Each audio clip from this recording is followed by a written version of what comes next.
We took a trip to Boston one day to take a ride with Boston Bob on the Old Town Trolley. Welcome aboard, everybody. I'm Boston Bob. I'll be your conductor for the next part of the trip on behalf of Old Town Trolley. Welcome to Boston. Boston Bob is Bob Eaton, a Hingham resident who used to be an executive with Verizon, but now takes tourists and locals all around the city on the Old Town Trolley. Well, here's a little traveling music just to get us started. Sing along! Clang, clang, clang goes the trolley! Ding, ding, ding goes the bell! Right away, I started learning things I didn't know about Boston, even though I've lived here all my life. This is the Rose Fitzgerald Kennedy Rose Garden right over here. To commemorate the life of Rose Fitzgerald. She was born right around the corner here in the north end of Boston, born into a powerful political family. Her daddy was Honey Fitz.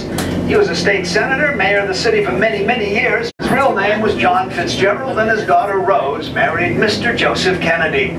She was the matriarch of the Kennedy clan. In fact, she used her daddy's name for one of her sons, John Fitzgerald Kennedy, later President Kennedy.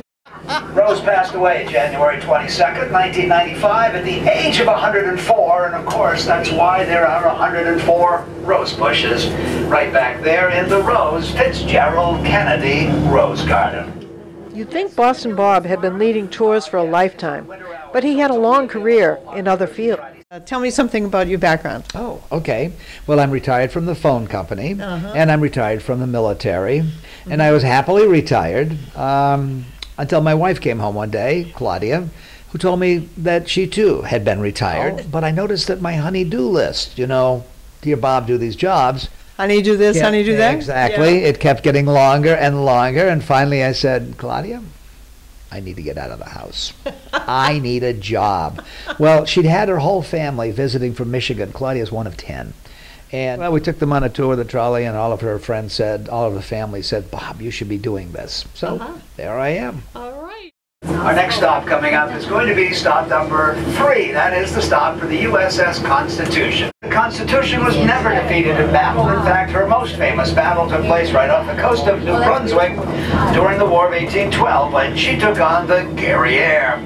35 minutes after that battle started, the Guerriere was headed to the bottom on her derriere. They pulled out some of the sailors who survived in that icy water, and one of those was quoted as saying, "Huzzah, she must be made of iron." But of course, that is how she got the nickname, Old Ironsides.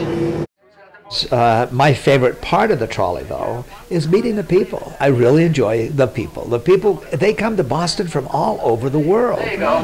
Where are you ladies from? Peru. Peru. Welcome to Boston. Wow. Thank you. Okay, where are you from? Oh, yeah. Hey, we're in Maine now. Oh, Kittery, you're from Chicago. Welcome. Let's see, I need this one. Yeah, they're from Colorado. Colorado. And then where are you guys from? St. Petersburg. St. Petersburg, Florida. Love the hat. So let me guess, you guys probably think it's kind of cool, right? Yeah. The people from Canada, they come down here to warm up. So it's all kind of relative, right? There was this one lady from Australia, struck me as kind of funny because I had asked her, so why did you come to Boston this time of the year? You know, it's cold. You know, oh, all my life, and she looked like she was about 70. She said, I've always wanted to see snow. That night, we got about 3 feet of snow. So She got her wish. She got her wish. Right. Yes. As the tour went on, I watched Bob welcome customers, take tickets, play music, and talk about the history of Boston, all while maneuvering through the city traffic. It's a far cry from his days as an executive with Verizon. Well, this is quite a bit different, though. Well, it is different. It actually is a lot more like a job that I had previously. When I was in the Army, I was a helicopter pilot in Vietnam years ago. And there are a lot of days that as I'm driving around the trolley, looking out for the taxis and the pedestrians and all the other things going on, it strikes me that that was really good practice, flying a helicopter in a war zone to driving the trolley in downtown Boston. He handled his duties well, though, and still managed to bring Boston history to life.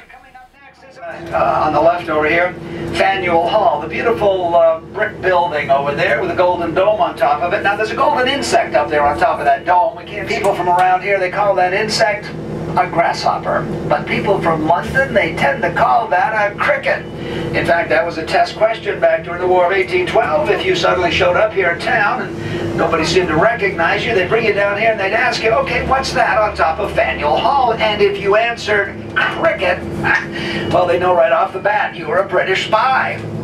Faneuil Hall was a gift to the people of Boston by Peter Faneuil, who's a wealthy woolen merchant. There were a lot of fiery speeches given over there by the Sons of Liberty, though. In fact, so many that today they call Faneuil Hall a cradle of liberty. You do all your own research. No, I can't take credit for that. I'm a little bit of a historian to begin with. So I've had a lot of good trainers over the years, and we start with about an 80-page script that every guy needs to learn, every guy and girl, all of the conductors. And then once you get that pretty well down, they hand you 100 pages of bullet points. Wow. So, well, think about it. You've got an hour or 45 to get around the city, people hopping on and hopping off. But every now and then, if you're slowed down by maybe vehicular traffic or something going on, you need to have some stuff to throw in. So it's fun to share the history of Boston. Mm-hmm. The tour took about an hour and 45 minutes. It was interesting and fun, and I was amazed at how much territory we covered.